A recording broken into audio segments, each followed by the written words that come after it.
Welcome to the Rim Break Rodeo. We hope this video helps. You'll begin by confirming the basics. Your iPhone is nearby and signed into the same Apple ID, and you have a recent backup. Once done, place the Apple Watch on its charger and make sure it has sufficient power. If it drops mid-reset, data can be lost.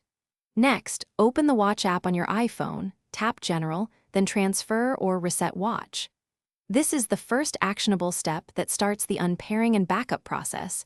Do it now to preserve settings. You'll now unpair and erase. Tap Unpair Apple Watch in the Watch app. This triggers a full backup to your iPhone or iCloud, then erases the watch. When prompted, enter your Apple ID password to remove activation lock. This step ensures the watch can be reactivated.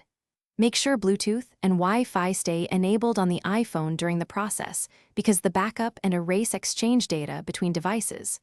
Once the watch shows the spinning globe or Apple logo, allow it to finish without interference. After erasure, bring the watch close to your iPhone to pair. You can choose Setup as New or Restore from Backup. Restoring returns apps and settings, while New gives a clean start. Make sure you sign in with the same Apple ID to re-enable features and Apple Pay. If activation lock blocks progress, sign in with the original Apple ID credentials.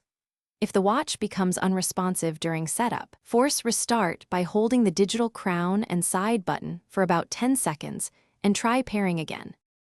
Thanks for watching. Consider subscribing if we helped you.